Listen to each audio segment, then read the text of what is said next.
Okay, so let's do our roundup and our what we might be watching next. Let's do this a little quick because I got food that smells good sitting over in my kitchen. I know you wanted to make this the longer part, but then I took us down, Hollywood's history of white erasure. Yeah, no worries. Well, I think it was interesting, so I get it, and it was a conversation that deserves some length. All right, so the movies that I have one-liners to say about. I watched Around the World in 80 Days. It's long. It's a travel log. It's kind of fun. It's problematic. I kind of understand why it was a big movie of its day and why it's not necessarily watched or thought of nearly as much nowadays. It has a lot of cameos in it. Kind of an interesting movie. Felt like 80 days. Felt like 80 days. Songs My Brothers Taught Me is Chloe Zhao's first movie. Chloe Zhao did The Writer, and she's doing the new Marvel movie. The name I forget, but it's the one with all the gods, Eternals or something. I like Songs My Brothers Taught Me. It's about the indigenous population of the region they're in, and I forget the name. Maybe Lakota. Oh shoot, I forget now. No, I think it's broader than that. I'll look it up for you. Yeah, and that was an interesting movie. There's not a ton to it, so I kind of wish there was a little more to it. There's a lot of slow, moody shots that feel very independent cinema, but it's definitely enjoyable and a good watch. It's just, I guess I felt like there could have been a little more, but I liked it. You saw it too.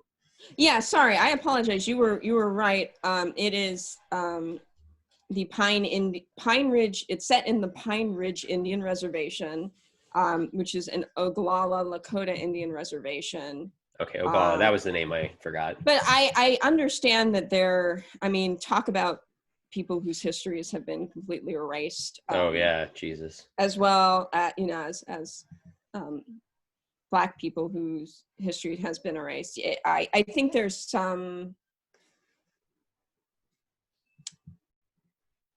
there's a lot about what tribes ended up together, as they were moved forcefully around the United States. Anyways, but yeah, so that was an interesting movie, and I enjoyed that, and is worth watching if you're interested in it. I don't know where it's currently available. A bunch of these are ones that left the Criterion. There's.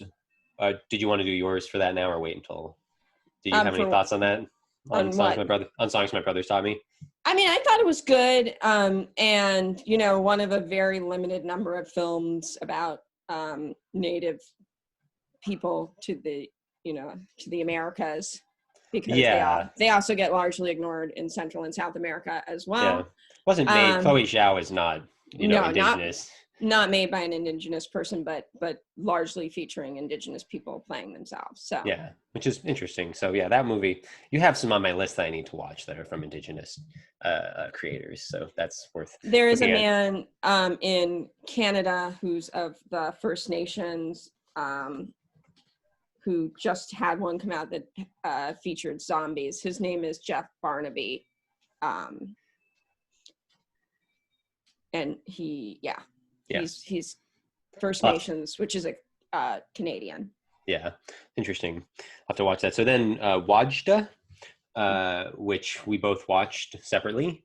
And Wajda is the first every scene shot from Saudi Arabia, and first full feature-length film made by a Saudi Arabian woman.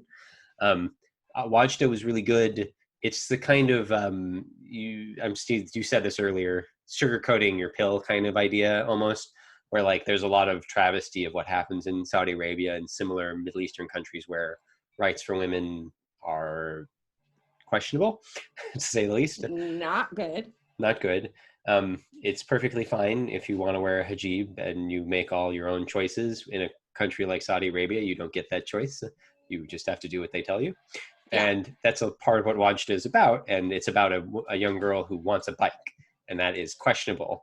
And there's even... I think I found it a harder watch than you. Yeah. I mean, because of just the oppression and just, There's a lot of oppression in it, but to me it's kind of lighthearted because it's about this girl and it's about the small acts of resistance. Like we've talked, I think yesterday, about like change doesn't have to be slow.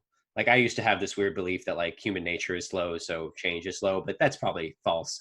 And change doesn't have to be slow, but this is almost a movie about how like the small choices people make do affect things, and maybe that's a small change and it takes a while. It's a slow change. Like change doesn't have to be slow; it can be fast, and like. But it watched is almost maybe more about the smaller, slow things. So I just enjoyed that aspect of it, and how it dealt with its women characters was with such like tender hands. So I liked watching it for that reason. And then let's see, what else did I watch? That Obscure Object of Desire.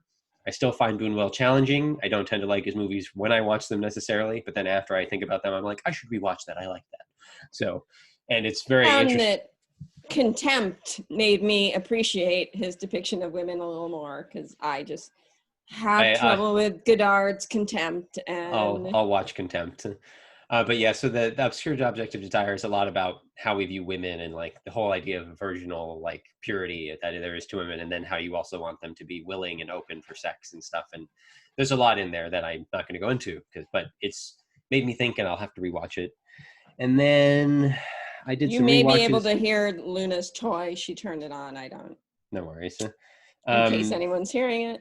The other two movies I'm going to talk about, I did some rewatches. I don't need to talk about The Fifth Element or Rise of Skywalker. I don't have anything interesting to say about those. But The Boy with Green Hair was a weird movie from 1948 about war orphans, and then he gets green hair, and it is so on the nose. And I liked it because it's a certain kind of poorly made story that has a message that I just enjoy. So that was weird. And it has Dean Stockwell in it as the boy. And then we watched Malcolm X, and maybe next week we'll be able to talk about it. Who knows? Maybe not. But like, it is so large and all encompassing, and it's a biopic. And I'm just like, it was quite the movie to watch. And I've got my brain working and thinking, and like, it's a great movie. Spike Lee is a fantastic director. I'm really glad we're watching more of his movies right now. So those are my one-liners. Do you have any one-liners? Any thoughts to share on anything? I think I have two. One is I watched Boyz n the Hood because I wanted to watch a film featuring Black characters by a Black creator in Los Angeles. And I really enjoyed it, and it made me want to check out his other movies as well, which I don't think any of them got as much critical acclaim as Boyz n the Hood, but I don't often agree with critics of the time. So I do want to check some of those out. And the other one, and I want you to watch Boyz n the Hood. I think you'll find it really interesting. I'm curious on your thoughts on the filmmaking, because he was 24 when he made that movie. Just madness. And he shot it in sequence and said that his camera, that the camera work got better as it went along. Although I don't know what that means as far as the cinematographer. Anyway, the other one, I was surprised by how much I enjoyed my rewatch of My Cousin Vinny, which Wajda was like an Advil, that has just like this really light little coating of sugar that just, you swallow it down real quick. My Cousin Vinny is like, you put a cupcake with a pill in it. It's like what you do with your pets, like put it in the center. But I was kind of stunned on this rewatch with how accurate it is about how innocent people can end up on trial for crimes they didn't commit. Railroaded is the term, right? Yeah, I mean, and it doesn't go anywhere near all the places that we could really seriously talk about. But at the same time, we know from the beginning they're innocent. We hear about someone getting executed while our guys who are innocent are on trial. So I think they're for murder and potentially a death trial themselves. So I think there was, it's not an accident that it has this quality to it. I think that it's deliberate, that it's showing that like people in this case who are well-intentioned are about to send these two young men potentially to death for something they didn't do, which makes it sound really serious, but it's My Cousin Vinny, and it's very funny and silly. And I just feel like I don't want to see a remake of My Cousin Vinny, but it would be interesting to see someone tackle the subject again while sugarcoating it that much. I think there's a standard now. I'm not entirely sure if that's the right way of saying or looking at it, where like you're not supposed to tackle serious issues with too much sugar. And I'm not sure if that's the right way to approach things or not. I haven't thought critically on it, but My Cousin Vinny is definitely of an earlier era where you tended to do that. You could that was more common. Right, but there's Get Out. I mean, so I think you could. Yeah, though that's not sugar. I guess that's sugar coated. I think that's sugar coated. Yeah. Again, haven't thought critically about it, so sure. I watched My Cousin Vinny with you, and I didn't talk about it because My Cousin Vinny is not a Theo movie. I enjoyed it. It's a good movie. I understand why it is what it is. Just not a Theo movie. That's all. And I think those are the only two I really need to talk about. I think you covered the ones that I felt. Yeah. Okay. Then quickly, let's see. What am I watching? So we're probably watching. I don't know. I'm gonna try and see if my girlfriend will watch Disclosure, which is new on Netflix. It's about trans actors and trans creators in Hollywood. I think I'm not entirely sure what range it covers, but I want to watch that. We'll see if she'll be up for that. And then we might watch Celluloid Closet and Scotty's Secret History of Hollywood, one or both. Who knows? We'll see what we feel like doing later, and I'm looking forward to that. I don't actually have big plans for this week as far as movies to watch because all of last week was catching up on stuff leaving the Criterion. So like there's a few movies leaving that I want to catch. Like I might see if Jill is up for watching Alphaville by Jean-Luc Godard. It's a science fiction movie he did that I want to watch. And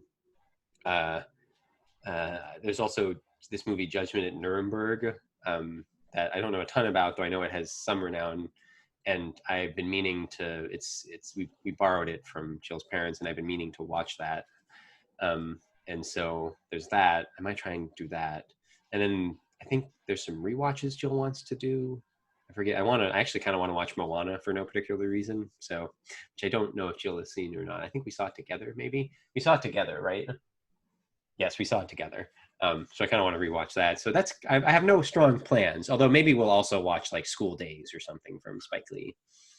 So those are my loose plans for the next week. Yeah, I mentioned I want to try a few more John Singleton, maybe. I say a few more, but at most I'll probably get to one. I'm kind of curious because Laurence Harvey, who we just talked about as being in Walk on the Wild Side, he is in a film with Simone Signoret, who is in Death in the Garden, but also this other film who's taught with a title, and I really liked her, so I'm kind of curious to see them in a film together. A Room at the Top, I think it's called. Which I've heard of. He's actually been in a number of movies. I've heard of in The Manchurian Candidate too, I think, which is a famous movie. Yeah. I want to catch some stuff that's leaving the Criterion before it gets later in the month. Yeah. And that's, and more Spike Lee. I've been wanting also to maybe even try and watch like more Carl Weathers, like more of these like action films that have been kind of, that were big in the 80s and we don't talk about anymore for whatever reason, but I'll watch them. Yeah, sounds interesting. Oh, I might catch a Western. I might watch one of the Western noirs too, of course. Yeah. Yeah. Sounds like we've got a good week ahead of us. Lots of There's so many movies to watch. So many movies. There's also a number of movies from Sarah's list. Sarah has a list of movies for me to watch, which I have plans for. I might watch some this week. But I have an idea for me and Jill, but we'll see what she thinks of it. Anyways, so I think that's it for us. We're done. I have food to go eat. I'm hungry. Let's go. Luna wants to play. Go play with Luna. Okay. All right. Bye, everybody. Bye.